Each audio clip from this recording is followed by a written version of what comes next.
Ready जी, शुरू करें। धन्यवाद। आज दूसरा चरण लगभग समाप्ति की ओर है और पहले चरण से पहले हम लोग शायद इतने आश्वस्त नहीं हो, वो हमारी गलती थी। लेकिन जब हम ग्राउंड पे उतरे तो समझ में आया कि स्थिति एकदम अलग है। जो टीवी पर दिखता है वो जमीन पर नहीं दिखता और जो जमीन पर दिखता है वो टीवी पर नहीं दिखाया जाता। जमीन पर माहौल बिल्कुल विपरीत था टीवी पर दिखने वाले मुद्दों से। उससे हमें एक उत्साह मिला और जब प्रथम चरण का मतदान हुआ तो आप सबके सामने है। क्या रहा उसमें, आपको मैं कुछ बोलूं उससे कोई यकीन नहीं होगा। अगर यकीन करना है तो प्रधानमंत्री की जुबान, उनकी भाषा, उनकी भाव भंगिमा से आपको समझ में आ जाएगा कि प्रथम चरण कैसा गया। पिछले 10 सालों में बहुत सी चीजें गिरी। रुपया रिकॉर्ड स्तर पर गिरा। मीडिया फ्रीडम इंडेक्स में हमारा रैंक गिरा। ग्लोबल हंगर इंडेक्स में हमारा रैंक गिरा। लेकिन इन सब चीजों से भी जो ज्यादा गिरा वो प्रधानमंत्री के पद की गरिमा। बड़ा अफसोस होता है ये कहते हुए कि इतने बड़े लोकतंत्र के प्रधानमंत्री ने अपने पद की मर्यादा को इतना गिरा दिया कि उसको फिर से संभालने में दशक लग जाएंगे। आसान नहीं होगा उस पद की मर्यादा को फिर से स्थापित करना। ऐसी भाषा, और खास तौर पे प्रथम चरण के पश्चात जो भाषा थी प्रधानमंत्री की, यह है, माफ कीजिएगा, बस जो सुबह मॉर्निंग वॉक पे जब हम जाते हैं तो व्हाट्सएप अंकल होते हैं ना, वो व्हाट्सएप अंकलों वाली भाषा।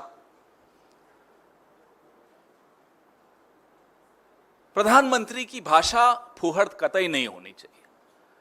वो एक समाज को दूसरे से भड़काने वाली, लड़ाई करवाने वाला काम राजा का नहीं होता। और इस विशाल देश में जहां इतनी अनेकताएं हैं, वहां का राजा अगर एक को दूसरे से लड़ाने की राजनीति करेगा, उस जुबान में बात करेगा, तो इस देश को फिर से संभालना, फिर से वापस पटरी पर लाना, सामाजिक ताने बाने को वापस से जोड़ना आसान नहीं होगा। चुनाव आते रहते हैं, जाते रहते हैं। 2 बार ये जीते, अब हम जीतेंगे, वो कोई बात नहीं। देश हार जाए, देश का संविधान हार जाए, देश की सांप्रदायिक सौहार्दता, आपस की सामाजिक ताना बाना हार जाए, वो मुझे नहीं लगता किसी को भी बर्दाश्त होगा। मन घड़त कहानियां सुना सुनाकर, झूठ का सहारा लेकर, हमें कोई फर्क नहीं पड़ता, माफ कीजिएगा, कि प्रधानमंत्री की डिग्री असली है, नकली है, पढ़े हैं, नहीं पढ़े हैं, उससे क्या फर्क पड़ता। लेकिन कम से कम हमारा न्याय पत्र पढ़ लेते तो पूरे विश्व में आपकी हंसी नहीं उड़ती। हमें तो बुरा लगता है भारत का प्रधानमंत्री की कोई खिल्ली उड़ाए, भले हमारे विरोध में है, हम उनके विरोध में हैं, हम उनके विरोध की राजनीति करते हैं, लेकिन अफसोस होता है जब पूरा विश्व में प्रधानमंत्री की हंसी उड़ती है। वो खुद हंसी उड़वा रहे हैं अपनी।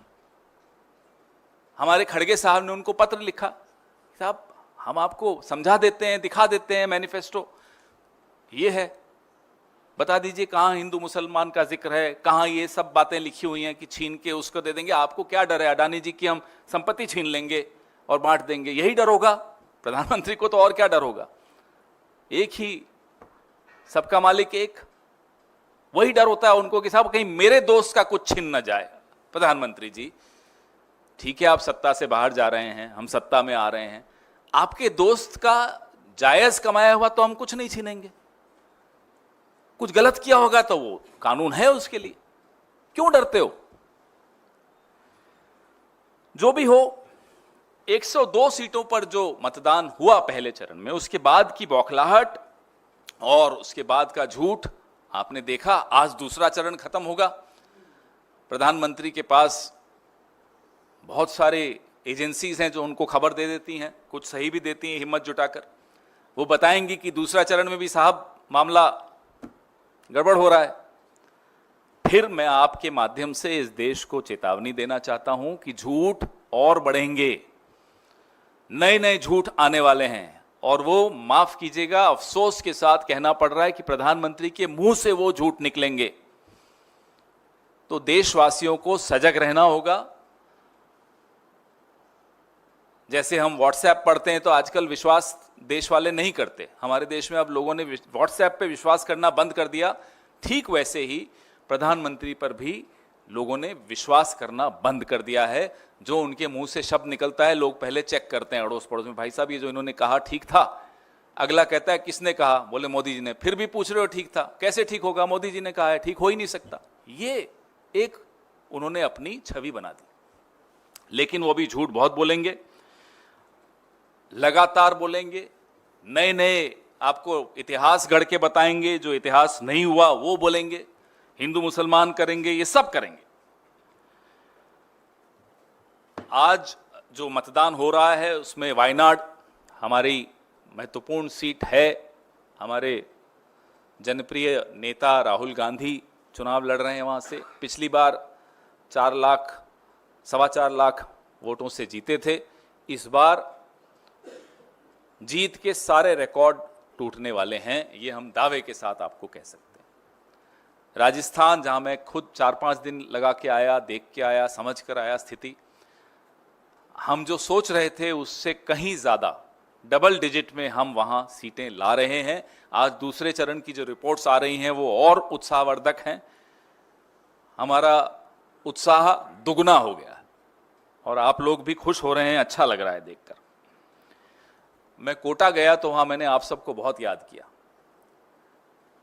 क्यों? क्योंकि वहां जो इलेक्शन लड़ रहे हैं भारतीय जनता पार्टी के, वो लोकसभा के स्पीकर हैं, अध्यक्ष हैं। वहां के लोगों ने मुझे बताया साहब कि 19 के चुनाव से पहले लगभग 14-15 के आसपास उन्होंने जीतने के बाद कहा कि मैं अब अगला चुनाव यहां तभी लड़ूंगा जब मैं यहां हवाई अड्डा ले आऊंगा। 19 हो गया, 24 आ गया, हवाई अड्डा नहीं आया और फिर भी लड़ने चले गए। मतलब कमाल की बात देखिए कि आपने अपनी, और राजस्थान के हम लोग जो होते हैं अगर जुबान देते हैं तो उस पर हम रहते हैं। प्राण जाई पर वचन न जाई वाला मामला होता है हमारा। आप में से कुछ हैं राजस्थान के। राजस्थान का आदमी कोटा की जनता को 2015 में बोलता है कि मैं अगला चुनाव तभी लड़ूंगा जब मैं यहां हवाई अड्डा लाऊंगा। ना हवाई अड्डा आया, लेकिन वो फिर पहुंच गए वोट मांगने। लोग इंतजार कर रहे थे। देखिएगा कोटा में क्या होता है, वहां भी कुछ कुछ हो रहा है। और जो और सीटें आज जहां चुनाव हो रहा है वहां हमारे न्याय पत्र की चर्चा बहुत ज्यादा हो रही है। वहां विशेष तौर पे जो हमारे नौजवान साथी हैं उन्हें 3 चीजें बहुत पसंद आई हमारे न्याय पत्र की। पहली नौकरी पक्की, 30 लाख रिक्त पदों को भरने का बात, और शिक्षा ऋण, एजुकेशन लोन माफी। ये एक क्रांतिकारी हमने गारंटी दी है। इसका प्रभाव ग्राउंड पे देखने को मिल रहा है। जहां मोदी जी मछली, मंगलसूत्र, मुसलमान जो बातें करते हैं, जो उनके कार्यक्रम, उनके पाठ्यक्रम में होती हैं, वो कुछ बात कर रहे हैं, लोग बात कर रहे हैं पहली नौकरी पक्की, 30 लाख नौकरियां, एजुकेशन लोन, 1 लाख रुपया महिला के खाते में। हम चर्चा ग्राउंड पे ये है और मोदी जी की जुबान पे कुछ और है। जो भी हो, हम निंदा बहुत करते हैं मोदी जी की, लेकिन धन्यवाद भी देना चाहते हैं। हम मोदी जी को तहे दिल से, पूरी पार्टी की ओर से धन्यवाद देते हैं कि आपने हमारे मैनिफेस्टो का जो प्रचार किया उसके लिए बहुत बहुत धन्यवाद। घर घर हमारे मैनिफेस्टो की चर्चा आपकी वजह से हो रही है, उसके लिए हम आपके सदैव आभारी रहेंगे, क्योंकि हमारे पास इतना पैसा तो है नहीं कि हम अपने मैनिफेस्टो का प्रचार कर सकें। आपने जो कमाया, आपकी पार्टी ने जो कमाया, इलेक्टोरल बॉन्ड से कमाया, एयरपोर्ट बेच के कमाया, खदानें बेच के कमाया, जैसे भी कमाया, पीएम केयर्स फंड में कमाया हो, चीन की ब्लैक लिस्टेड कंपनियों से पैसा ले लिया हो पीएम केयर्स फंड में, हमें कोई फर्क नहीं पड़ता। आपने जहां से कमाया हो, पहली बार आपने सही जगह पर खर्च किया, हमारे मैनिफेस्टो का प्रचार किया, उसके लिए धन्यवाद। मोदी जी जितनी रैलियां करते हैं, जहां जहां रैलियां करते हैं, वहां हमारी सीटें भी बढ़ा के आते हैं, प्रचार वो करने जाते हैं भाजपा का, कर देते हैं हमारा, उसके लिए हम उनके आभारी हैं। आने वाले 5 चरणों में भी मोदी जी यही करते रहिएगा, क्योंकि हमारे पैसे तो आपने जो किया हमारे खातों के साथ वो तो आपको मालूम ही है। तो चलिए, मोदी जी ने एक बड़ा दिल दिखाया और हमारा प्रचार का एक बीड़ा उठाया, उसके लिए हम उनके आभारी हैं। आने वाले 5 चरणों में हमें एक आदमी के बारे में बड़ी चिंता है और उनके लिए हमें वाकई अब चिंतित ज्यादा हैं हम। उनका नाम है नड्डा जी। बेचारों की कोई गलती नहीं थी, एक ही गलती है कि वो अध्यक्ष बन गए भाजपा के। गाली देते हैं मोदी जी, नोटिस आता है नड्डा जी को। यह स्थिति हमारे नड्डा जी की है। नड्डा जी को हम इतना ही कहना चाहेंगे कि साहब, जहां आपने इतना बर्दाश्त किया, 5 चरण और बर्दाश्त कर लीजिए, 2-3 नोटिस आएंगे, उससे ज्यादा तो क्या होगा। चुनाव आयोग भी डरा हुआ है, हाथ कांपते हैं चुनाव आयोग के प्रधानमंत्री को नोटिस देने के लिए। कभी ऐसा चुनाव आयोग देखा आपने कि नरेंद्र मोदी या प्रधानमंत्री का नाम लिखने से कांप रहा है? यह खतरा है लोकतंत्र पे। इस खतरे का ये पहली आहट है। अगर ये चुनाव जीत जाते हैं तो चुनाव आयोग की जरूरत भी नहीं रहेगी इस देश में, क्योंकि चुनाव ही नहीं होंगे। हम ये यूं ही नहीं बोल रहे हैं, ये कल जो नोटिस नड्डा जी को गया है, ये उसका पहला उदाहरण है, ये इसकी पहली झांकी है। प्रधानमंत्री को नोटिस भेजने की हिम्मत अभी से नहीं है चुनाव आयोग की। सोचिए, अगर ये तीसरा टर्म इनको मिल गया तो क्या होगा। इसलिए इन्हें रोकना है, ताकि चुनाव आयोग बिना डर के नोटिस दे सके लोगों को, उसकी स्वायत्तता बनी रहे, एजेंसीज निडर होकर काम कर सकें और नड्डा जी बिना बात के नोटिस न पाएं। इसलिए मोदी जी को और भारतीय जनता पार्टी को चुनाव हराना है और हमारे न्याय को मौका देना है, नौजवानों को मौका देना है, अग्निवीर से जो पीड़ित लोग हैं उनको मौका देना है। अभी चुनाव चल रहे हैं, हमारा आपका ध्यान भटकाया जा रहा है मछली, मंगलसूत्र और मुसलमान में, लेकिन चीन क्या कर रहा है? सैटेलाइट से अभी परसों चित्र आए हैं, आप में से कुछ लोगों ने दिखाए हैं जिनकी हिम्मत थी। चीन पाकिस्तान ऑक्युपाइड कश्मीर में सड़क बना रहा है, रेल बना रहा है। यह स्थिति चीन ने कर दी है। लाल आंख बंद है, आंख खुली भी नहीं है। चीन की तरफ तो आंख बंद हो जाती है। जब से क्लीन चिट दी, उसकी इतनी हिम्मत हो गई कि वो सड़क बना रहा है उन इलाकों में जहां चीन नहीं आ सकता। 26 पेट्रोलिंग पॉइंट्स हमारे कब्जे में नहीं है, हम वहां पेट्रोलिंग नहीं कर पाते हैं। उनके पास गांव बनाए जा रहे हैं।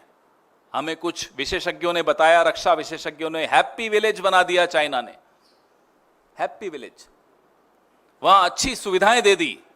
आंख बंद है हमारे साहब की, क्योंकि साहब मछली, मुसलमान और मंगलसूत्र में व्यस्त है। और मंगलसूत्र की बात मोदी जी करते हैं, बताइए, हंसी नहीं आएगी?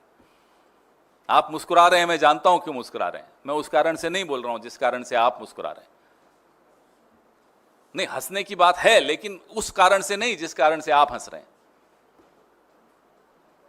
तो अब जितने भी लाइनें सुबह हमने देखी, जहां जहां देखी, हमें पूरा, हम दावे के साथ कह सकते हैं, हमारा वोटर, हमारा वर्कर पूरे उत्साह के साथ इस दूसरे चरण में गया और कई, जो हमने सोचा उससे कहीं ज्यादा सीटें हासिल करके लौटा।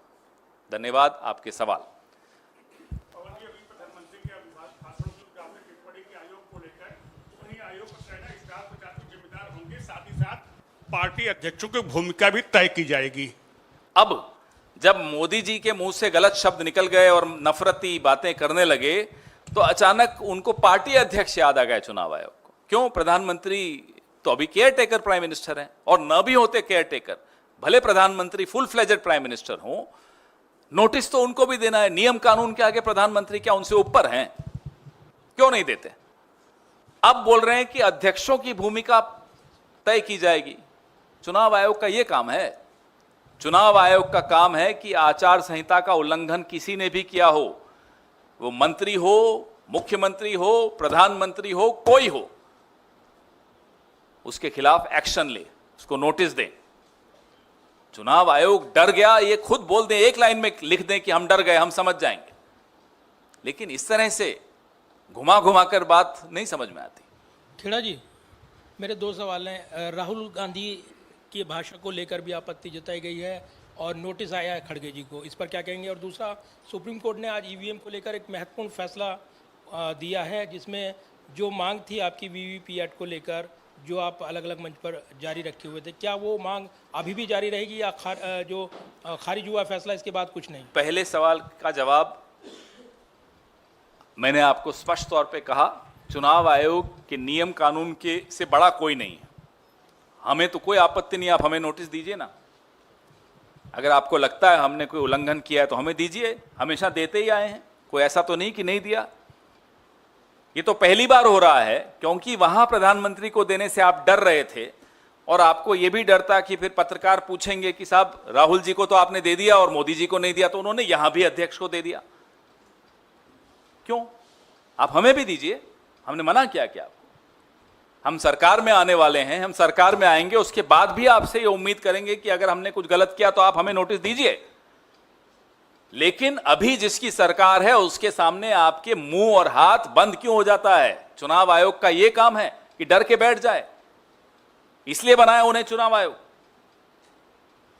खेड़ा जी, रही बात आपके दूसरे सवाल की, हमने वो अभी ऑर्डर पूरी तरह से स्टडी नहीं किया, हमारे कानूनी विशेषज्ञ उस ऑर्डर को पढ़ रहे हैं।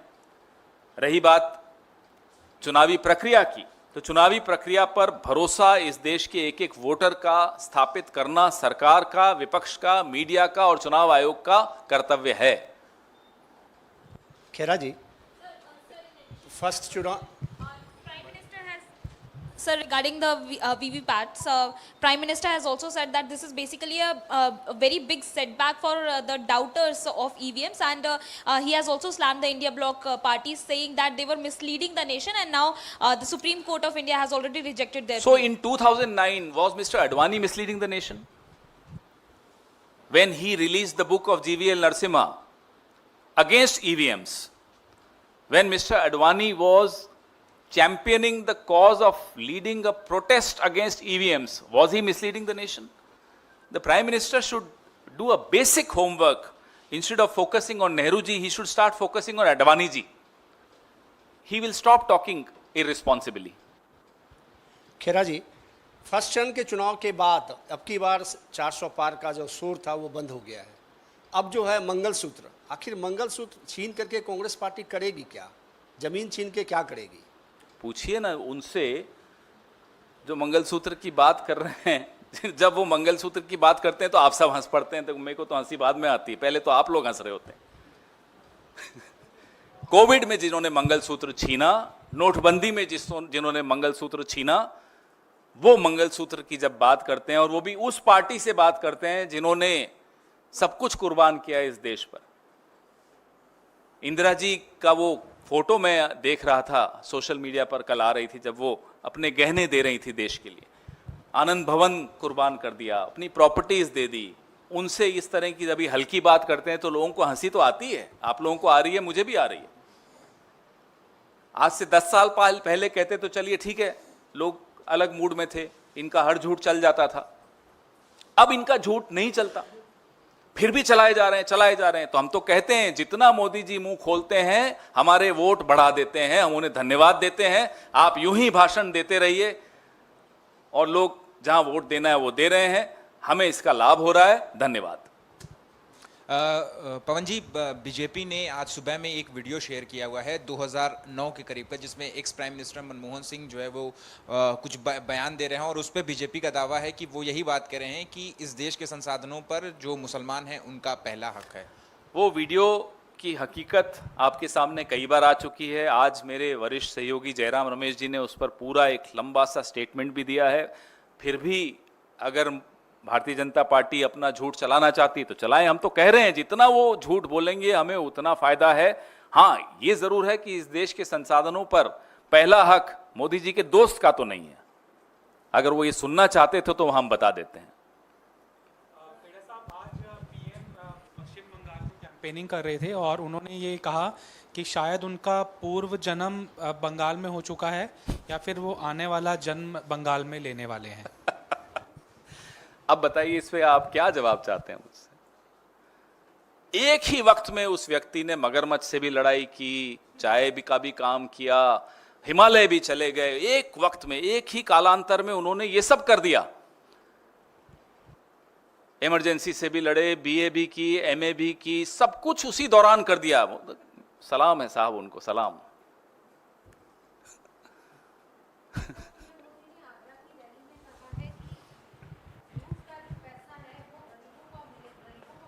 किसको धमकी दे रहे हैं? अपने दोस्त को?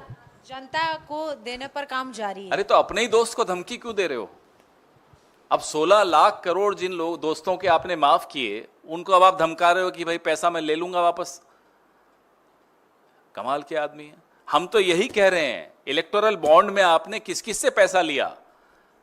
धमका के लिया, डरा के लिया, लालच दे के दिया, कैसे लिया? वही तो जांच होनी है, उसी से तो डरे हुए हैं। पीएम केयर फंड, पैसा कहां गया, कहां से आया? कोई पारदर्शिता नहीं रहेगी। क्यों? क्योंकि पिछला जन्म बंगाल में हुआ था, अगला जन्म बंगाल में होगा, कुछ ऐसे ही बोल रहे थे ना। कैसे प्रधानमंत्री इस देश को मिल गए साहब? अपने बारे में कुछ जानकारी नहीं होनी चाहिए।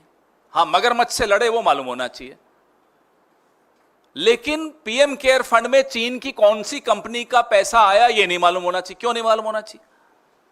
इलेक्टोरल बॉन्ड में किस किस कंपनी के दरवाजे पे ईडी गई और उससे फिर आपने हफ्ता वसूली की, ये नहीं मालूम होना चाहिए। क्यों नहीं मालूम होना चाहिए? तो प्रधानमंत्री जी, आप निश्चिंत रहिए, 10 साल हो गए, अब हम पूरी जांच कराएंगे।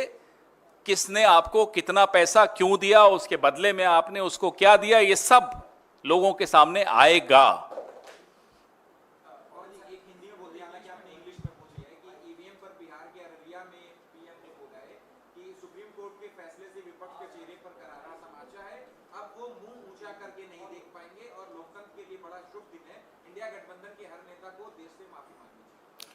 पहले तो अडवाणी जी से माफी मांगे। इस उम्र में इस तरह की भाषा उनके लिए बोल रहे हैं। सबसे पहला विरोध ईवीएम का अडवाणी जी ने किया था, 2009 में किया था। जीवीएल नरसिम्हा की किताब रिलीज कर रहे थे ईवीएम्स के खिलाफ आंदोलन करना चाहते थे। आज मोदी जी उनके लिए इस तरह के अपशब्द बोल रहे हैं, अच्छी बात नहीं है ये। लोकतंत्र में सबकी भागीदारी होती है। एक वोटर भी अगर ईवीएम पे शक की दृष्टि से देखता है तो उस वोटर को आप तमाचा और इस शब्द नहीं इस्तेमाल कर सकते। उस वोटर का संशय दूर करना आपका फर्ज है। आप इस देश के प्रधानमंत्री हैं, भले 1 महीने के लिए और हैं। माइक ले लीजिए ना। सर, प्रधानमंत्री के भाषणों पे, उनके आरोपों पे तो कई क्वेश्चन हो गए। ये क्वेश्चन ये है सर, आपके मैनिफेस्टो पे, पिछले कुछ सालों के मैनिफेस्टो और इस साल के मैनिफेस्टो को कंपेयर करने पे पता चलता है, ये दिखता है कि इस बार का मैनिफेस्टो कहीं न कहीं क्रांतिकारी झलक उसमें दिखाई पड़ती है। तो लोगों के मन में एक क्वेश्चन ये है सर कि नेहरूवियन सोशलिज्म को छोड़ क्या साम्यवादी रास्ते पर आगे बढ़ने के मूड में आप इसको कांग्रेस क्या है? नाम दे रहे हैं आप जानिए, मैंने पढ़ा है अच्छी तरह से। अगर न्याय की बात करना आपको गलत लगता है या आपके मोदी जी को गलत लगता है, तो हमें तो मालूम है उन्हें गलत लगता है। 10 साल से जो अन्याय किया है उन्होंने, मध्यम वर्ग के साथ जो अन्याय किया, दलितों के साथ जो अन्याय किया, आदिवासियों के साथ जो अन्याय किया, महिलाओं के साथ अन्याय किया, नौजवानों के साथ अन्याय किया, किसानों के साथ अन्याय किया, और उनको न्याय दिलाने की बात तो हमारा संविधान कहता है। तो हमारा संविधान साम्यवादी है? ये क्या आप लोग थ्योरीज लेकर आते हैं क्योंकि कहीं मोदी जी कुछ बोल देते हैं, आप लोगों को लगता है यही सच है? ये व्हाट्सएप की नर्सरी से बाहर निकलने का अब वक्त आ गया है। इस देश का नौजवान व्हाट्सएप की नर्सरी से बाहर आ चुका है। आप लोग भी बाहर आइए, अच्छा रहेगा। आज ही व्हाट्सएप ने हाईकोर्ट में कहा है कि अगर उनकी प्राइवेसी को सरकार कहती है कि प्राइवेसी खत्म करें तो वो देश छोड़ देंगे। मैंने वो स्टडी नहीं किया, देखा नहीं है, उस पर टिप्पणी अभी नहीं करूंगा। गैर जिम्मेदाराना टिप्पणी करने में अच्छा नहीं लगता, तो एक बार मैं स्टडी कर लूं क्या कहा। किसने क्या कहा और क्यों कहा, फिर उसके बाद इस पर बात करेंगे। माइक दीजिए। ईवीएम के मुद्दे पर आरोप लगाया है इंडिया गठबंधन पे कि इंडिया गठबंधन जनता के मन में जबरदस्ती संदेह पैदा कर रही है और ये पाप है। प्रधानमंत्री 2009 में जब अडवाणी जी कर रहे थे तब पुण्य था। जब भारतीय जनता पार्टी, अरुण जेटली जी, अडवाणी जी, सुषमा जी ईवीएम के खिलाफ बोलते थे तो पुण्य था। अब पाप हो गया। क्यों? भारतीय जनता पार्टी कहीं और से आई है, इस समाज से नहीं आई, इस देश से नहीं आई, इस लोकतंत्र में उसकी भागीदारी नहीं है। उनका भी उतना ही कर्तव्य है लोगों का संशय दूर करने का चुनावी प्रक्रिया पर से, जितना हमारा है, जितना चुनाव आयोग का है, जितना मीडिया का है। Sir, two questions. Sir, one is Rahul Gandhi today has given a statement. He has said that PM is so scared that in some days from now we will be able to see tears in the eyes of Prime Minister when he will be on stage. 100%. But BJP is saying that this is an insult to the Prime Minister. Why? What kind of a touch me not flower is he? कुछ कह दो प्रधानमंत्री बेइज्जत हो गए साहब। अरे क्यों इतने इनसिक्योर हो? Who are you? You are as normal a human being as were your predecessors, as will your successors be. In a democracy, to question the Prime Minister, to corner the Prime Minister, to make him answerable is our duty. If in 10 years he hasn't been able to understand this, then I am sorry, he will never understand this. Because he is a student of entire political science, which we are not. मैं हिंदी में भी बोलना चाहूंगा इस पर।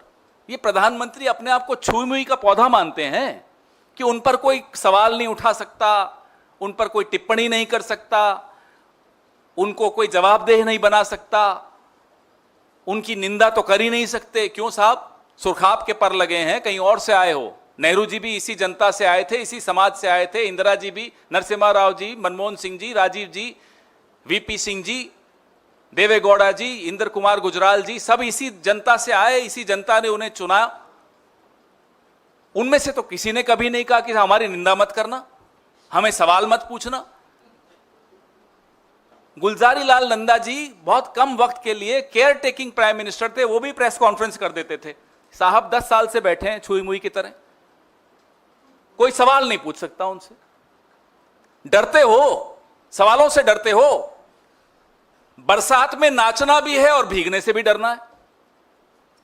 इस देश ने ऐसा प्रधानमंत्री नहीं देखा। राहुल जी बिल्कुल ठीक कह रहे हैं। अभी 2 चरणों में झूठ शुरू हुआ, ऐसा झूठ जो कभी सुना नहीं। तीसरे चरण तक आंसू भी आएंगे, भावुक करेंगे देश को। अभी बोला ना, जैसे पिछले जन्म में बंगाल में पैदा हुआ था, अलग अलग राज्यों में जाकर कहेंगे पिछले जन्म में मैं गुजरात में पैदा हुआ था, उससे पिछले जन्म में महाराष्ट्र में पैदा हुआ था। अलग अलग चरणों में बताएंगे। अरे मजाक है, मनोरंजन करिए, अच्छी बात है, हमें भी मुस्कुराना हंसना अच्छा लगता है, लेकिन देश का प्रधानमंत्री है, अपनी मर्यादा तो रखिए। अभी तो बहुत कुछ होगा अगले 5 चरणों में। आप लोगों ने कभी, हम लोगों ने कभी देखा नहीं ऐसा कुछ होगा। देखे जाइए, क्योंकि हार उन्हें दिख रही है। और जब प्रधानमंत्री मोदी जी को हार दिखती है, देखिए हम सब ने तो बहुत उतार चढ़ाव देखे। राहुल जी की तो उन्हें सदस्यता ले ली, घर से बाहर कर दिया, 50 घंटे ईडी के सामने, सब कुछ। और कांग्रेस पार्टी चुनाव कई बार हारी, कई बार जीती। हमने उतार चढ़ाव देखे हैं जिंदगी के। नरेंद्र मोदी जी ने कोई उतार चढ़ाव देखा हो? पिछले 2002 से अब तक सत्ता में रहे, पहली पोस्ट मुख्यमंत्री की मिली।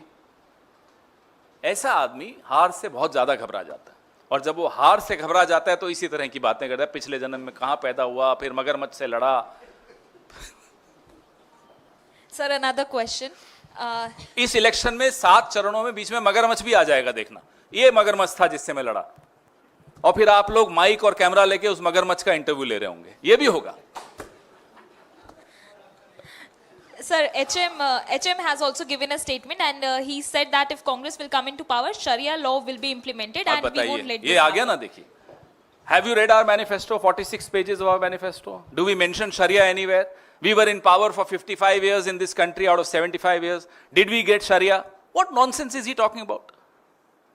I mean, without thinking, without reading, this is Home Minister, you said, right? I don't know if he is also entire political science. I don't know. No.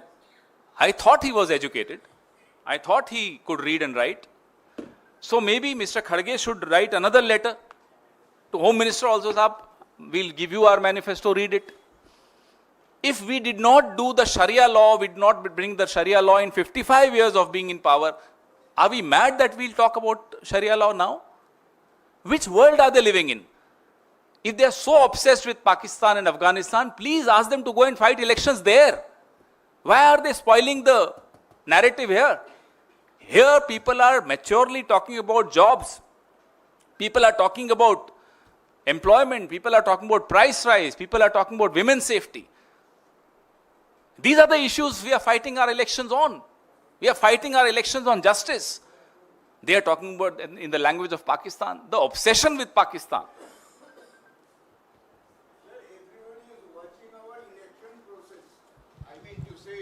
Overseas countries. Does it mean the way the comments it has come, it will come the same way? Look, as I said, whenever the Prime Minister goes and opens his mouth and campaigns, he ends up helping us. We are very happy with this campaign. But our worry is that the entire world is also watching him. And it's not good that the Prime Minister of India, whichever party he belongs to, should be ridiculed by the world. That we don't, and nobody likes it. So that's something which we are concerned about. He has spent billions of dollars in creating an image about himself, an image which is very, very far from truth. Now that he's undoing his own image by opening his mouth and talking strange things, so entire world is watching, and that's our concern. Thank you. अब 1-on-1 नहीं होगा, मैं को जाना है एक meeting में, माफ़ी चाहता हूँ. यार एजेंसी को करूँगा, फिर सबको करना पड़ता, बाद में कर लेंगे. Thank you.